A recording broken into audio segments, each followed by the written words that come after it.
जो लोग मेरे इस चैनल पर नए हैं या फिर मेरा ये वीडियो किसी और सोशल मीडिया प्लेटफॉर्म पर देख रहे हैं, वो मेरा YouTube channel political Tamasha with doctor Arshi को सब्सक्राइब करके वहां पे लगी बेल आइकॉन को जरूर दबा दें ताकि आपको हमारे आने वाले हर वीडियो की अपडेट्स मिलती रहे। और दोस्तों, अगर आपको हमारा काम पसंद आता है, हमारे वीडियोस पसंद आते हैं तो www.patreon.com/dr अर्शी खान पर जाकर डोनेट करके आप हमारे काम को सपोर्ट कर सकते हैं। तो चलिए आज के सियासी तमाशे के सफर को शुरू करते हैं।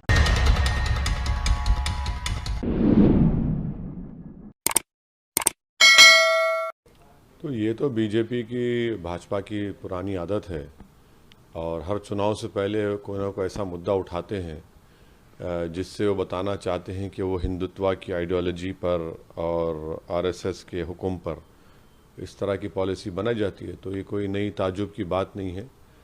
असल मुद्दों से गुजरात की जनता की तवज्जो हटाने के लिए, अपनी नाकामी को छुपाने के लिए, बेरोज़गारी युवाओं का मुखद्दर बन चुका है, जनता की तनख्वाहें कम हो रही हैं, तो मिस गवर्नेंस है गुजरात में, तो बीजेपी की ये कोशिश है। तो ये नई बात नहीं है, मगर बीजेपी अपनी नाकामियों को इस तरह के फैसलों से नहीं छुपा पाएगी। आए दिन इन मासूम भारतीयों के ऊपर अमानवीय घटनाओं की खबरें सुनाई देती हैं। इन अमानवीय घटनाओं के लिए पाकिस्तान पूरी तरह से जिम्मेदार है और यह मैं चर्चा कर रहा हूं तो पाक ऑक्युपाइड कश्मीर की मैं चर्चा कर रहा हूं। पाकिस्तान भी पाक ऑक्युपाइड कश्मीर में आज जो अत्याचार का बबूल बो रहा है, आने वाले समय में उसके सामने कांटे की ही फसल तैयार मिलेगी। यह मैं बताना चाहता हूं कि आने वाले समय में पाकिस्तान को उसके जुल्मों का परिणाम जरूर मिलेगा, जरूर मिलेगा, जरूर मिलेगा। यह मैं विश्वास के साथ कह सकता हूं। साथियों, पाक ऑक्युपाइड कश्मीर की जनता का दर्द हमें भी सालता है। भारत के हिस्से वाले कश्मीर में डेवलपमेंट का जो काम शुरू हुआ है वो तब तक नहीं रुकेगा जब तक ये डेवलपमेंट का काम पाकिस्तान के कब्जे वाले गिलगित बल्तिस्तान तक नहीं पहुंच जाता है। ये बयान बेतुका और लाफेबिल यानी हंसने के लायक है। भारत एडमिनिस्ट्रेड कश्मीर में डेवलपमेंट का काम तो आंखों का धोखा है और जम्मू कश्मीर के मसले की ऐतिहासिक सच्चाई को नकारने की एक बचकाना कोशिश है। पाकिस्तान के हिस्से का कश्मीर पूरी तरह आजाद है और पूरी दुनिया को वहां जाने की इजाजत है, जबकि भारत ने अपने हिस्से के कश्मीर पर पिछले 75 सालों से फोर्सफुली कब्जा कर रखा है और उसे एक बड़ी जेल की तरह बना रखा है। ये तमाम बातें पाकिस्तान की फॉरेन मिनिस्ट्री ने सैटरडे को एक बयान जारी करके Indian defence minister Rajnath Singh के बयान के जवाब में कही हैं। दरअसल दोस्तों, राजनाथ सिंह 27 अक्टूबर को भारत एडमिनिस्ट्रेड कश्मीर में शौर्य दिवस के मौके पर सेना के जरिए ऑर्गेनाइज्ड एक प्रोग्राम में चीफ गेस्ट के तौर पर मौजूद थे।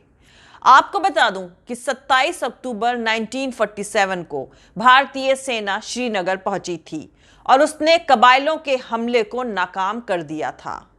भारत इस दिन को शौर्य दिवस के तौर पर मनाता है, जबकि पाकिस्तान इसे ब्लैक डे के तौर पर मनाता है। इसी शौर्य दिवस के मौके पर राजनाथ सिंह ने पाकिस्तान एडमिनिस्ट्रेड कश्मीर का जिक्र करते हुए कहा कि अभी तो हमने नॉर्थ के डायरेक्शंस की तरफ चलना शुरू किया है। हमारा सफर तब पूरा होगा जब हम 22 फरवरी 1994 को भारतीय संसद में पास प्रपोजल को अमल में लाएंगे और उसके मुताबिक हम अपने बाकी बचे हिस्से जैसे गिलगित बल्तिस्तान तक पहुंचेंगे। हमारी यात्रा तो तब पूरी होगी जब 1947 के रेफ्यूजियों को इंसाफ मिलेगा, जब उनके एंसेस्टर्स यानी पूर्वजों की जमीन उन्हें इज्जत के साथ वापस मिल सकेगी। यह प्रदेश एक के बाद एक विकास की नई ऊंचाइयां छू रहा है। पर मैं यहां कहना चाहूंगा कि अभी तो हमने इस इलाके के डेवलपमेंट का आगाज भर किया है। अभी तो हमने उत्तर दिशा की ओर चलना प्रारंभ कर दिया है। हमारी यात्रा तो तब पूरी होगी जब हम 22 फरवरी 1949 को भारतीय संसद में सर्वसम्मत पारित हुए प्रस्ताव को अमल में लाएंगे और उसके अनुरूप हम अपने बाकी बचे हिस्से जैसे गिलगित और बाल्टिस्तान तक पहुंचे। दोस्तों, एक ऐसा रीजन जहां 2 न्यूक्लियर पावर मुल्क मौजूद हैं, वहां किसी नेता का इस तरह का भड़काऊ बयान देना बहुत ही गैर जिम्मेदाराना है। कश्मीर को लेकर भारत पाकिस्तान के बीच दशकों से जंग हुई है, लेकिन यह सब इस मामले को सुलझाने में नाकाम रहे हैं। अगर भारत के नेताओं को यह यकीन है कि गिलगित बल्तिस्तान या पाकिस्तान एडमिनिस्ट्रेटेड कश्मीर फोर्सफुली वापस लिया जा सकता है, तो ऐसा सोचना आले दर्जे की बेवकूफी होगी। ये तमाम बातें इंटरनेशनल और पाकिस्तानी मीडिया में राजनाथ सिंह के बयान पर जिक्र करते हुए लिखी गई हैं। पाकिस्तान के जाने माने अंग्रेजी अखबार डॉन के मुताबिक असल सवाल तो भारत की बीजेपी सरकार की नीयत का है। अखबार ने सवाल किया है कि क्या वाकई पाकिस्तान के मामले पर सख्त रवैया रखने वाली बीजेपी कश्मीर के मसले का हल चाहती है। राजनाथ सिंह का बयान एक सियासी बयान है और उनका बयान इस बात का सबूत है कि भारत की मोदी सरकार कश्मीर के मसले का पीसफुल हल नहीं चाहती है। तो दोस्तों, अब इंटरनेशनल और पाकिस्तानी मीडिया में कश्मीर मसले पर मोदी सरकार के रुख पर कही गई बातों की पड़ताल करें तो पाएंगे कि कश्मीर को लेकर नफरत का सिनेमाई कारोबार करने वाले नफरत के कारोबारी अब कश्मीरी पंडितों की दुर्गति पर पर्दा डालने के लिए झूठ फैला रहे हैं। तो आपको बता दूं कि कश्मीर के शोपिया जिले से आखिरी पंडित फैमिली ने भी घाटी छोड़ दी है और पलायन कर गया। जब भारत के लोग अपने घरों में दिवाली के दिए जला रहे थे, तब कश्मीरी पंडित अपना घर छोड़कर भाग रहे थे। जब पूरा मुल्क अपने घरों को दिए से रोशन कर रहा था, उस वक्त कश्मीरी पंडितों का घर उजड़ गया।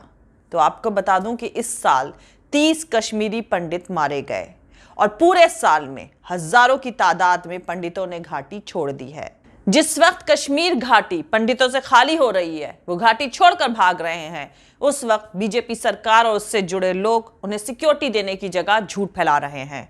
मोदी सरकार में मिनिस्टर किरण रिजिजू बता रहे हैं कि महाराजा हरि सिंह ने 1 महीना पहले ही कश्मीर के भारत में मिलने का प्रपोजल रखा था, लेकिन नेहरू ने टाल दिया। उनका कहना है कि नेहरू ने विलय को शर्तों के साथ मंजूर किया। तो दोस्तों, बीजेपी सालों से यह झूठ फैला रही है कि पटेल नहीं चाहते थे, लेकिन नेहरू ने धारा 370 जोड़ दी थी, जबकि हकीकत इससे ठीक उल्टी है। हरि सिंह ने कश्मीर को भारत में मिलने का नहीं, बल्कि स्टैंड स्टिल समझौते का प्रपोजल भारत और पाकिस्तान दोनों को भेजा था। जब कश्मीर पर कबायली हमला हुआ था, तब हरि सिंह ने भारत से मदद मांगी और नेहरू ने डिसोल्यूशन यानी विलय की शर्त रखी और विलय के बाद ही भारतीय सेना भेजने की बात हुई। फिर पटेल के सचिव वीपी मेनन कश्मीर गए और विलय हुआ। मेनन का कहना था कि हमारी कश्मीर में कोई दिलचस्पी नहीं है।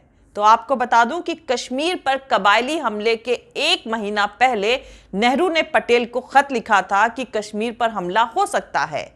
आप सबसे अहम बात जान ले दोस्तों, जिस दिन धारा 370 कॉन्स्टिट्यूशन सभा में जोड़ी गई, उस दिन नेहरू अमेरिका में थे और सरदार पटेल ने बिना बहस के ये धारा पास कराई थी। वहीं आरएसएस के श्यामा प्रसाद मुखर्जी भी उस संविधान सभा में मौजूद थे और धारा 370 का कोई विरोध नहीं किया था। कश्मीर के राजा हरि सिंह डोगरिस्तान बनाने का ख्वाब पाले हुए थे। आखिरी तक वो ना पाकिस्तान के साथ जाना चाहते थे, ना ही हिंदुस्तान में आना चाहते थे। वहीं माउंटबेटन चाहते थे कि कश्मीर पाकिस्तान में जाए, जबकि पटेल कश्मीर को भारत में मिलाने को लेकर कोई खास ख्वाहिशमंद नहीं थे। पटेल के सचिव ने अपनी किताब में लिखा है कि हमारे पास पहले से इतने स्टेट्स थे कि कश्मीर में हमारी कुछ खास दिलचस्पी नहीं थी। पटेल की दिलचस्पी जूनागढ़ और हैदराबाद में थी। माउंटबेटन से उन्होंने कहा था कि सड़े हुए सेब में हमारी कोई दिलचस्पी नहीं है।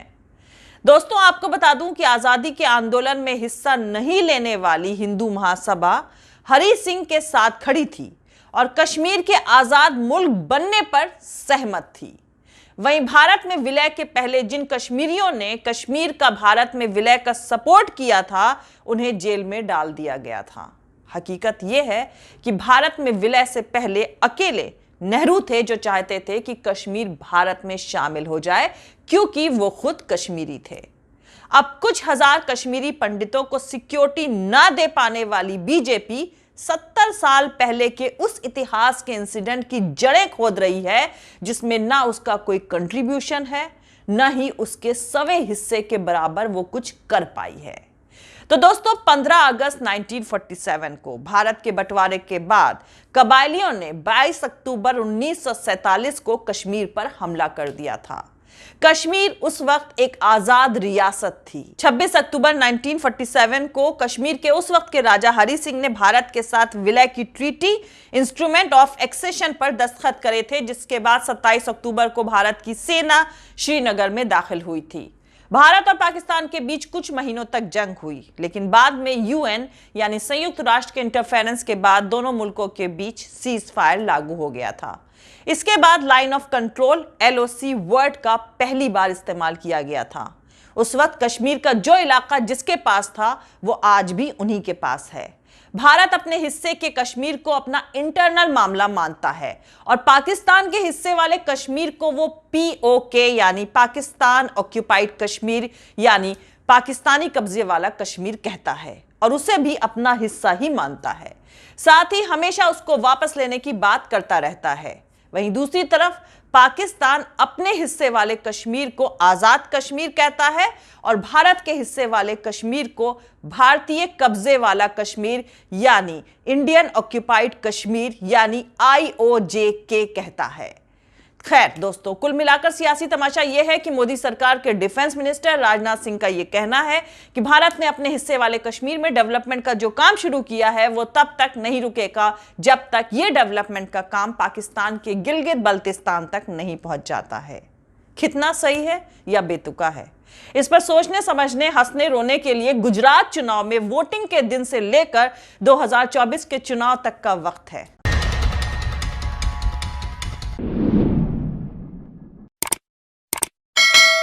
आज के लिए इतना ही। मिलते हैं अगले वीडियो में किसी दूसरे नए सियासी तमाशे के साथ। जय हिंद, सत्यमेव जयते, अल्लाह हाफिज।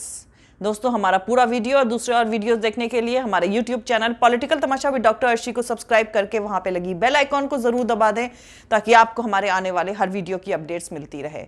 और दोस्तों, अगर आपको हमारा काम पसंद आता है, हमारे वीडियोस पसंद आते हैं तो www.patreon.com/dr अर्शी खान पर जाकर डोनेट करके आप हमारे काम को सपोर्ट कर सकते हैं। दोस्तों, अगर आपको हमारा वीडियो पसंद आता है तो लाइक और शेयर करना हरगिज नहीं भूलें। आप हमें फॉलो भी कर सकते हैं हमारे ट्विटर, इंस्टाग्राम और फेसबुक पेज पर। मेरा ट्विटर हैंडल है @अर्शी अजीज खान। Thank you. मिलते हैं अगले वीडियो में।